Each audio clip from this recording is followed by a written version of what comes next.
Imagine you're a designer with one of the big three car companies, and your boss tells you, whatever you do with my new car, don't make it look too good. We don't want to be fashionable. Believe it or not, that's almost exactly what happened with this car right here, the 1949 Plymouth. Hi there, Rick DeBrule with another chapter in the automotive evolution here once again at the Martin Auto Museum, a great collection of more than 170 cars here in Phoenix that tell all kinds of interesting stories about the automotive evolution, and this one right here is kind of a fun story to tell. But before we do that, don't forget to like and subscribe, and if you have any questions or comments, let me know if I got something wrong down in the comments below.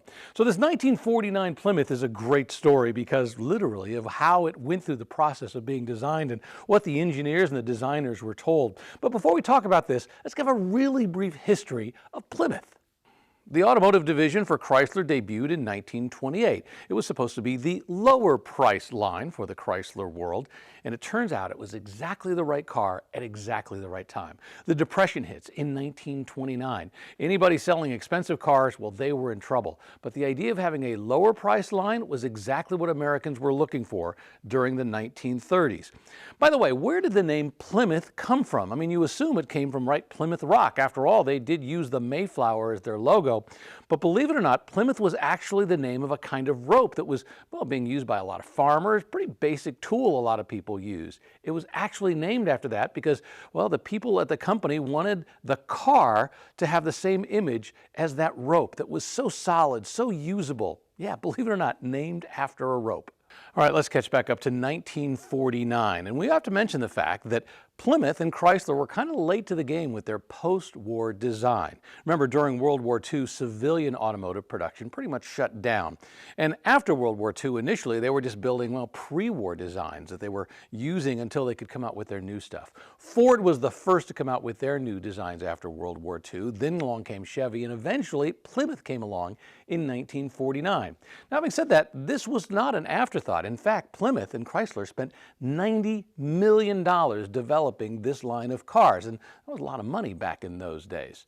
But one of the goals of this car was to be very conservative. The guy who was the head of Chrysler at the time, his name was K.T. Keller, he actually said to his designers, I don't want a car that'll knock your socks off.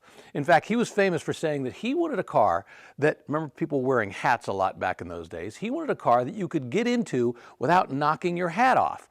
And he also said, not only do I not want it to knock your hat off, but I don't want the looks to knock your eyes out. He wanted a conservative design. Now, having said that, it still was a step forward. There's a lot of changes, and we'll talk about that in just a moment, that they did with the body and with the styling, but it was still designed to be a very conservative car.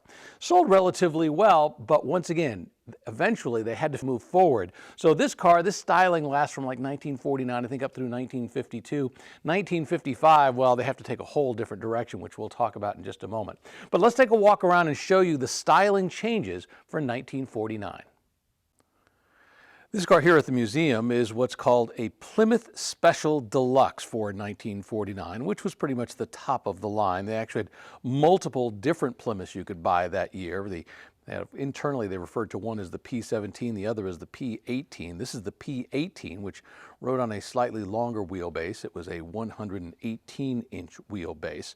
As I mentioned, this is the Special Deluxe. You see how it's written out right there. And that fender is really significant for the redesign of this car. Notice the fact that it, unlike the previous pre-war generation, which kind of popped out, this one is smooth right here, although interesting to notice that little seam right there. But it's smooth the way it blends into the body style, which the pre-war styles would have come back in. Now, moving back, you'll notice that the rear fenders still have what we call that pontoon look, where they pop out and they come out. This really wouldn't go away until the mid-1950s. In fact, for Chevrolet as well, Ford was getting rid of it pretty early on.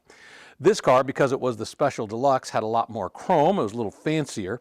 They also, interestingly enough, this was the first year for Plymouth where they used plastic tail lights right here. Up until that point, they'd been using glass. Now, it's important to point out they spent $90 million, as I said, on this new design. And on the outside, essentially, there was almost nothing that was carried over from 1948. All of the parts, all of the body panels were all brand new. Up front, significantly, they took the headlights They moved them up just a little bit, and they moved them out just a little bit. The hood was lower than it had been in the pre-war models, although it was still pretty tall. One of my absolute favorite things on this, though, is the hood ornament. Remember, I mentioned the fact that while they were named after some rope, everybody thought they were named after the Plymouth colony, and of course the Mayflower that brought everybody here. So this is really a stylized edition, stylized version of the Mayflower ship. It's got kind of a Rocketeer version, I guess you might call it, a spacey look as to what they would have imagined it would have looked like. Now, I don't frankly think this is a bad looking car. I think they did a great job within the constraints of what they had to do. It was a little bit taller, and a lot of folks didn't think it was quite as stylish, a little too much pre-war kind of design in the front. Having said that, I think this 1949 model here at the museum, I think it looks pretty darn nice. K.T. Keller, the head of Chrysler, may have been conservative in what he wanted, but he also knew that he wanted something comfortable. He wanted something very practical, and that's exactly what his designers delivered with this car. I think they actually nailed it on two different levels, because I think that the redesign of the dash is significantly better than what they had the year before. In 1948, to be honest with you, it was kind of a cluttered look, a lot of little square boxes, rectangular boxes. 1949, they replaced those little rectangular squares with the 3 round gauges that sit in front of you. There still is the big rectangular speaker above the radio with all this chrome, but I think it looks pretty darn nice. The clock next to it, if you didn't order the clock because that was optional, you actually got a little Mayflower logo that was right here. This one does have the optional heater that is right below, so it's pretty nice. But significantly, what they also did with this car was they made it more comfortable. For example, the seats up front, the driver's seats, are 5 inches wider than they were before. In the back seat, they're 6 inches wider than they were before. The back also has significantly more leg room. They also had something called air foam, which was an option to make it a little bit more comfortable. And the seats themselves, well, they had more spring to them, so they were just more comfortable, which is exactly what K.T. Keller was going for with his practicality. They also did something that was very interesting as well with the windows. They made it so the windows would turn completely up or down with just 1.5 turns of the window handle right here. That meant that you would spend less time, well, not paying attention to the road as you were driving along. Also significantly, they increased the windshield space, so you now had more area to look out as you were driving, which of course made the car a little bit safer. So it was more comfortable, it was more practical, and it was safer, which are 3 things K.T. Keller thought was very important back in those days. He just didn't realize it was going to be stylish as well. Turned out the initial design was just a little too upright, a little too tall, so they were able to solve that problem in a pretty creative way. They shortened the front coils and they flattened the rear springs, just giving it a slightly lower stance. I pity any mechanic who had to work on this engine back in those days. Having worked my way through college at Sears Automotive as a mechanic, I appreciated the fact when the, designers left room for the people who are going to be working on the cars.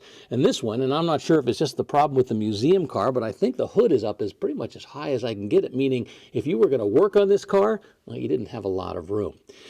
This car has a 6-cylinder engine, 218 cubic inches. Remember in that one video we did about the 1929 Chevrolet AC International, we talked about how everything changed when they came out with their 6-cylinder engine. Plymouth came out with theirs in 1933. At that point, it had 70 horsepower. It's a flathead, meaning, well, it's basically kind of L valve configuration off to the side. Well, it had 70 horsepower when it was new in 1933. By 1949, they had pumped it all the way up to 97 horsepower. It did a number of ways. First off, they increased the compression. It was 6.7 to 1. Now it was 7 to 1 in 1949. There were also a lot of other significant changes, I guess you could say. They had a better intake manifold for mixing the fuel. They had a bigger fuel pump. They had what are called resistor spark plugs. And one important thing they did with this engine was they actually weatherproofed the ignition system. Weatherproofing the ignition system for this car was pretty important in its day. While the Plymouth was generally considered slow and stodgy, in the right hands it could actually be pretty quick. There was a guy named Lee Petty. You might have heard of him, successful NASCAR racer, father of Richard Petty. He raced a 1949 Plymouth. Not only did he win occasionally, he regularly placed in the top 3.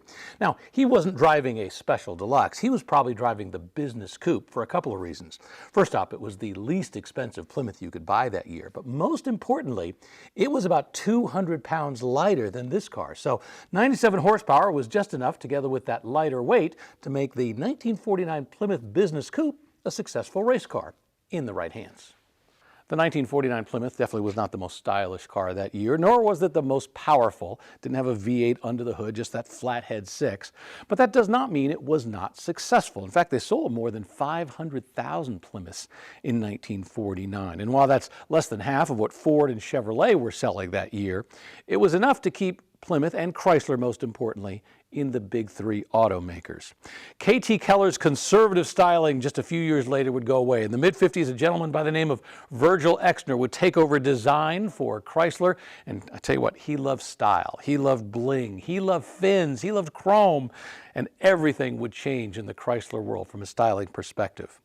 But while K.T. Keller wanted his designers to be conservative, looking at this one here in the museum, I'm not sure his designers completely agreed with him. I think there's a fair amount of style. I love that hood ornament. I love all the elements on this. Perhaps not as flashy as the other cars of its day, but I think its styling has worn well. Once again, even in spite of what K.T. Keller wanted them to do.